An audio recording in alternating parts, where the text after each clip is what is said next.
para i-blend sa mga tiktropa nating Marites. Heto na nga! Okay, everybody, children, makinig kayo.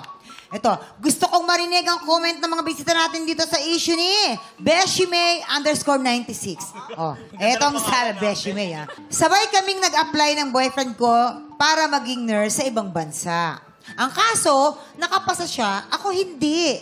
Oh, di ba? Pinakiusapan ko yung boyfriend ko na baka pwedeng huwag na siya tumuloy.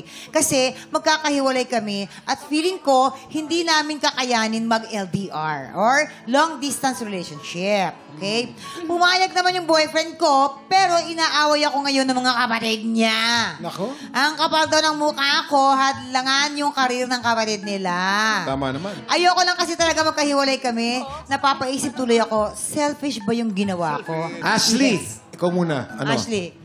Pareho kami ng nararamdaman ni Faith. Nakakainis naiirita. Nainis ka? Naiintindihan ko naman yung yung saloobin ng kapatid. Kasi bilang ako, yung kapatid ko rin, hindi nagstay siya dahil lang sa love. Parang sayang yung opportunity. Kasi hindi naman siya pupunta ng ibang bansa na wala lang. It's work eh. Diba? So, sa akin, if you want to make it work, gagawin mo, diba? You'll do everything to make it work. So, yun lang. Yes, selfish. Galing. Ikaw, semi-long distance relationship ka rin eh, Uy, di hindi. ba? Uy, El Nido. Uy, kayo gumawa siya. Alam mo, uy, hindi ako yung minamarinig. Ay, di ba ikaw? Sarili. Si Chris naman, Chris. Ay, ako for me, selfish. Kasi feel ko dapat talaga pag sa partnership, kailangan nagsusupport kayo ng isa't isa sa mga dreams nyo, sa mga pangarap nyo. Trust. Diba? Kailangan pagkatiwalaan mo, irespeto mo kung anong gusto niya. At saka, ang hirap ng nursing, ha? Nag-nursing kasi ako nung college ako. Ganun. Ang hirap ng nursing, ang hirap ng exam. So, syempre, pinaghirapan yung pareho. Yan, nakapasa siya. Supportahan mo siya.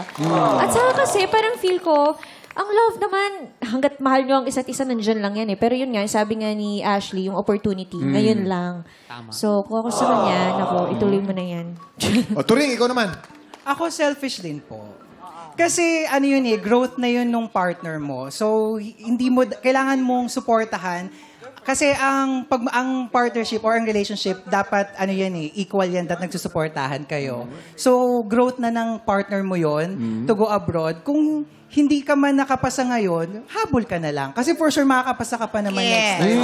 Hindi naman yung sabihin na hindi ka nakapasa this time, eh hindi ka na makakapasa next time.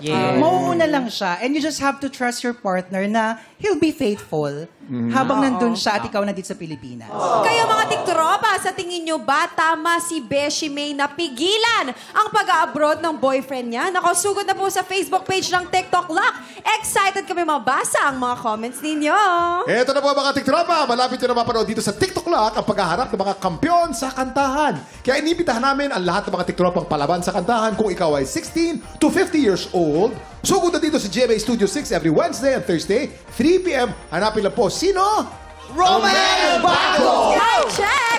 Si Ate Chris Bernal ang makikipaghulaan sa ulo ng mga balita. Susunod na po yan sa pagbabalik na.